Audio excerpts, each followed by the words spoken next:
கோவம் இருக்கிற இடத்துல தான் குணம் இருக்குன்னு சொல்லுவாங்க பாருங்க. அது அந்த டெம்ப்ளேட் நெருப்புக்கு பக்காவா பொருந்தும். கோவமும் இருக்கும், குணமும் இருக்கும். ஆனா குணம் வெளியவே தெரியாது, கோவம் மட்டும் வெளியில தெரியும். இன்னைக்கும் சொல்றேன், மேஷம், சிம்மம், தனுசு இந்த உலகத்துக்கே இன்ஸ்பிரேஷன். ஆனா அவங்க கிட்ட போய் பேசுறதுக்கு எல்லாரும் பயப்படுவாங்க. நான் கம்பெனிக்கு இவ்வளவு உழைப்பு போட்டிருக்கேன், நான் குடும்பத்துல இவ்வளவு பங்களிப்பை கொடுத்துருக்கேன், எனக்கான அங்கீகாரம், எனக்கான விஷயம் எனக்கு வந்தாகணும். அதை கட்ஸை தொடர்ந்து இவங்க கேட்கணும். அது கேட்கல அப்படின்னா இவங்களுடைய வளர்ச்சின்றது கேள்விக்குறிதான். நான் என்ன சொல்றேன்னா, 4 வீட்டுக்குமே பாசிட்டிவ் இருக்குது, 4 வீட்டுக்குமே நெகட்டிவ் இருக்குது. நெகட்டிவ்ஸை தான் நீங்க தூக்கி போடுங்கன்னு சொல்றேன். மறுபடியும் சொல்றேன், மனநிலை என்பது ஜாதகம், மன மாற்றம் என்பதுதான் பரிகாரம்.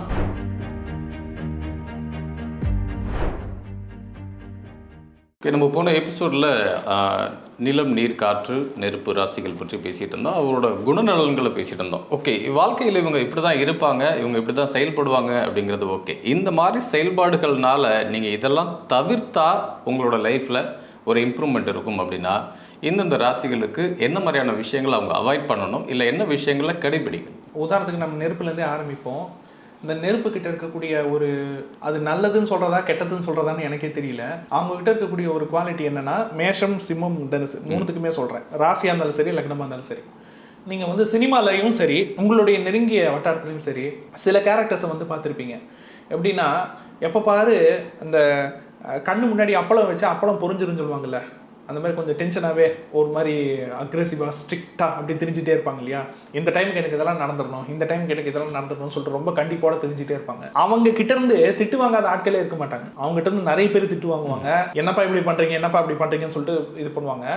அப்படி திட்டு வாங்கக்கூடிய குழந்தைகளும், அவங்க குடும்ப உறுப்பினர்களும், அல்லது அவங்களுடைய நட்பு வட்டாரமும் அவங்கள பற்றின ஒரு பிம்பம்னு ஒன்று மைண்டில் வச்சுருப்பாங்க இல்லையா.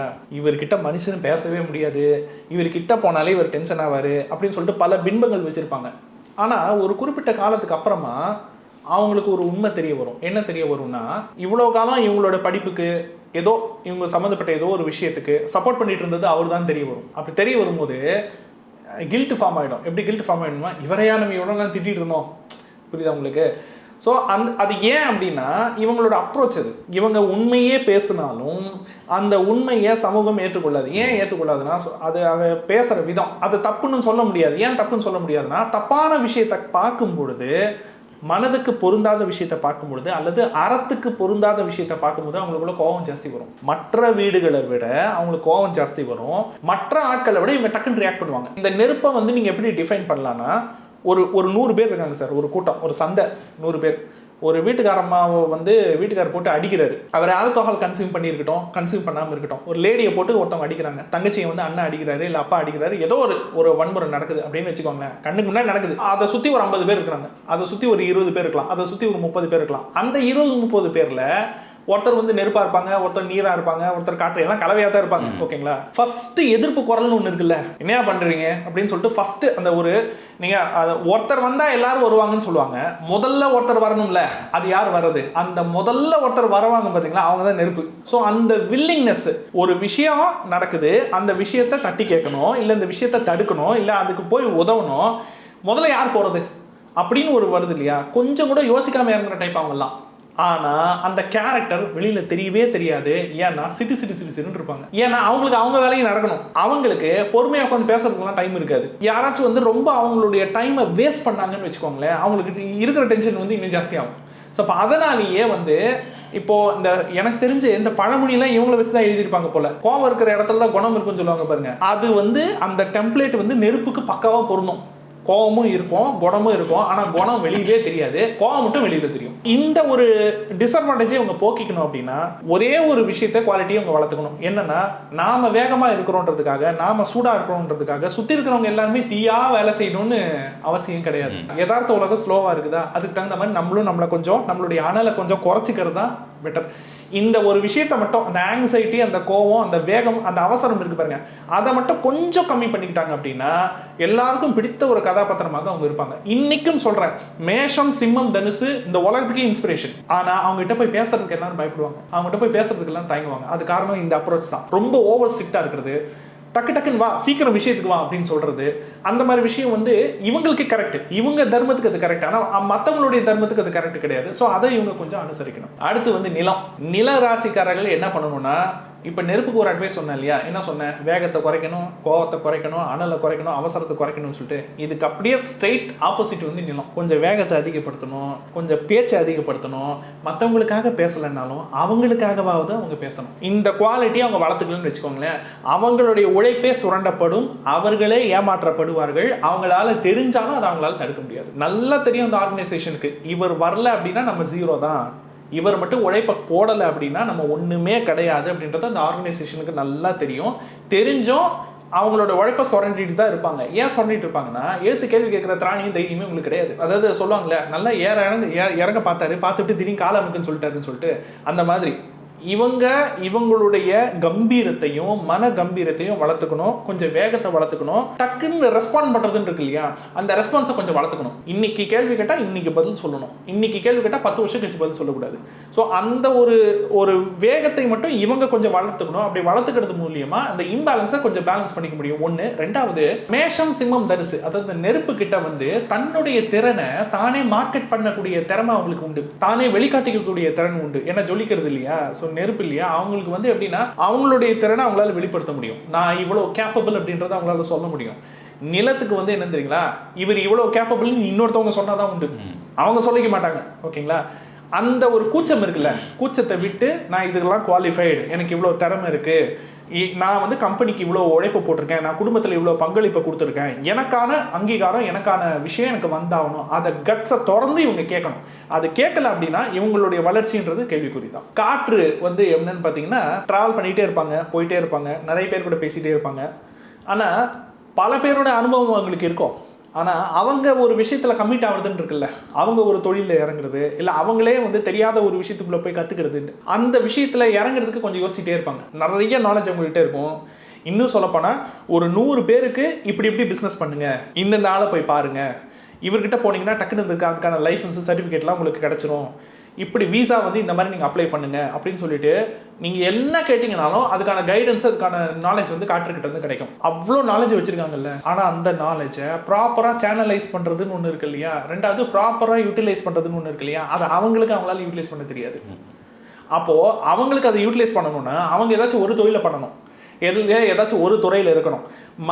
மரத்தை விட்டு மரம் தாவற மாதிரி இவங்க ஃபீல்டு விட்டு தாவிட்டே இருந்தாலோ, இல்லை பல பிஸ்னஸ் பண்ணிட்டு இருந்தாலோ, எதுலையுமே ஸ்டாண்டர்டாக இல்லாத பொழுது அப்போ அவங்களுடைய கான்டாக்டிங் இன்ஃப்ளூயன்ஸையும் அவங்களால யூஸ் பண்ண முடியாது. அப்போது ஃபஸ்ட்டு அவங்க தனக்கான துறையை கரெக்டாக தேர்வு செய்யணும். தேர்வு செஞ்சு ஒரு ஃபீல்டுனா ஒரு ஃபீல்டு, இல்லை 2 துறைனா 2 துறை, அதை வந்து கரெக்டாக அவங்க நிற்கணும். ஒரு இடத்துல நிற்கணும். ஃபஸ்ட்டு அவங்க கொஞ்சம் அந்த பொறுமையை வளர்த்து ஒரு இடத்துல நின்று அந்த கான்டாக்டிங் இன்ஃப்ளூயன்ஸையும் நமக்கு எப்படி பயன்படுத்திக்கணும்னு அவங்க யோசிச்சாங்கனாலே அடுத்தடுத்த ஸ்டெப்புக்கு அவங்களால ஈஸியாக போக முடியும். இது காற்றுக்கான அட்வான்டேஜ். நீர் வந்து எப்படின்னா, ஈஸியாக யாரை வேணாலும் அவங்களால வந்து பிரெயின் வாஷ் பண்ண முடியும், ஈஸியாக யார் கூட வேணாலும் பழகிட முடியும், பார்த்த உடனே ஈஸியாக யார் கூட வேணாலும் ஃப்ரெண்ட் ஆகிட முடியும். நெருப்புக்கு அப்படி நேர்மாறு ஆப்போசிட். ஓகேங்களா, ஆனால் அந்த ரிலேஷன்ஷிப் மேனேஜ்மெண்ட் அப்படின்றத கொஞ்சம் ப்ராப்பராக பயன்படுத்தணும். ப்ராப்பராக பயன்படுத்திட்டாங்கன்னா ப்ரொஃபஷனலாகவும் வளர முடியும், உறவு ரீதியாகவும் வளர முடியும். ரெண்டாவது, அவங்களுக்குள்ளே இருக்கக்கூடிய முரண் இருக்குல்ல, இப்போ நானே நல்லவன் நானே கெட்டவன்ற மாதிரி ஒரு கன்ஃபியூஷன் இருக்கு பாருங்க, அந்த கன்ஃபியூஷனை கொஞ்சம் தூக்கி போட்டுட்டு முடிஞ்ச வரைக்கும் ஒரு கேள்விக்கு ஒரு பதில் சொல்ல பழகணும், ஒரு கேள்விக்கு ஒரு டிசிஷன் ஒரு முடிவாக இருக்க பழகணும். அந்த ஒரு கன்சிஸ்டன்சியை மட்டும் அவங்க வளர்த்துக்கிட்டாங்கன்னா அடுத்தடுத்த வளர்ச்சிக்கு அவங்களால தாராளமாக போக முடியும். சரி, இப்போ இந்தந்த ராசிகள் இந்த மாதிரி குணநலன்களை மாற்றிக்கிட்டா, இந்த மாதிரி விஷயங்களை மாற்றி செயல்பட்டால் வாழ்க்கையில் முன்னேறலாம் அப்படிங்கிறீங்க. ஆனால் பொதுவாகவே அவங்களோட இயல்பே அதுதானே. இந்த ராசி சேர்ந்தவங்க அப்படின்னாக்கா இவங்களோட இயல்பே இப்படி தான் இருக்கும். அப்படிங்கிறப்ப இந்த கேரக்டர் அவங்களால மாற்றக்கூடிய சூழ்நிலை முதல்ல அமையுமா? அப்படி அமைஞ்சிச்சுனாக்கா அவங்களால மாற்றிக்க முடியுமா? இல்லை சார், இயல்புன்றதை விட இயல்பில் நல்லதும் இருக்குது கெட்டதும் இருக்குது. ஒரு இயல்பில் கெட்டது இருக்குதுன்னா நீங்கள் மாற்றி தானே ஆகணும். நம்ம என்ன சொல்கிறோம், நல்லதை மாற்றிக்க சொல்லலை. நல்லதுன்றது தாராளமாக வளர்த்துக்குங்க, அதில் எந்த சிக்கலும் கிடையாது. ஆனால் ஒரு இயல்பில் ஒரு கெட்டது இருக்குது, ஒரு விஷம் இருக்குது அப்படின்னா அந்த டாக்ஸினை நம்ம ரிமூவ் பண்ணி தானே ஆகணும். உடம்புல இருந்து கழிவுகளை அகற்றுவதை போல் எண்ணத்தில் இருந்தும் கழிவுகளை அகற்றி தான் ஆகணும். ஓகேங்களா, எண்ணம்ன்றது வேறு எண்ணத்தோட முடிய போகிறது கிடையாது. எண்ணம்ன்றதான் நம்மளுடைய ஸ்பீச்சில் வெளிப்படுது, நம்மளுடைய உடல் மொழியில் வெளிப்படுது. ரெண்டாவது, எண்ணம்ன்றதான் நம்ம எடுக்கக்கூடிய ஒவ்வொரு முடிவினுடைய அது பேக் போனாக இருக்கிறதே நம்மளோட தாட் ப்ராசஸ் தான். நம்மளுடைய தாட் ப்ராசஸ், அதுக்குள்ளே இருக்கக்கூடிய பிரின்சிபல், அதுக்குள்ளே இருக்கக்கூடிய மொராலிட்டி, இதை பேஸ் பண்ணி தான் நம்ம எல்லா டெசிஷனையும் லைஃப்பில் எடுக்கிறோம். ஒத்துக்கிறீங்களா? அப்போது அதுக்கு பேக் போனாக இருக்கக்கூடிய எண்ணத்துலேயே சில தவறுகள் இருக்குது, சில கழிவுகள் இருக்குன்னா அதை நம்ம தூக்கி வெளியே போட்டு தானே ஆகணும். அதுதான் இங்கே சிக்கல். எப்படின்னா ரொம்ப சிம்பிள். இப்போ வந்து 2 பேருமே ஒரு எக்ஸாம்பிளுக்கு நான் சொல்கிறேன். இப்போ ஒரு நெருப்பு வீடு இருக்குதுன்னு வச்சுக்கோங்க. மேஷம் இருக்குது, சிம்மம் இருக்குது, தனுசு இருக்குது. அதே மாதிரி நீர் இருக்குதுன்னு வச்சுக்கோங்க. நீர்னா எதுனா கடகம், விருச்சிகம், மீன் இருக்கும். ஸோ அதை வச்சே நான் ஒரு கம்பேரிசன் நான் சொல்கிறேன். அதை வந்து ரொம்ப அது வந்து ஒரு பொசசிவாவோ இல்லை நீங்கள் வந்து ரொம்ப ஒரு தாழ்வு மனப்பான்மையோட அணுக வேண்டாம். ஜஸ்ட் ஒரு கம்பேரிசனுக்காக நான் சொல்கிறேன். நீர் வீடு எது கடகம், மீனம், விருச்சிகம். நெருப்பு வீடு எது மேஷம், சிம்மம், தனுசு. இப்போ 2 பேரும் வந்து காலேஜில் ஒரே பேட்சில் படிக்கிறாங்க சார். இன்ஜினியரிங்கோ, மெடிசனோ, ஆர்ட்ஸ் அண்ட் சயின்ஸோ ஏதோ ஒரு டிகிரி படிக்கிறாங்க. படிச்சுட்டு 2 பேருமே பிளேஸ் ஆகிறாங்க, ஜாபில் பிளேஸ் ஆகிறாங்க. பிளேஸ் ஆகிட்டு ஃபோனில் 2 பேரும் காண்டாக்டில் இருக்காங்க. அப்பப்போ மீட் பண்ணிக்கிறாங்க. ஃப்ரெண்ட்ஸ் அவங்க அப்படின்னு வச்சுக்கோங்களேன்.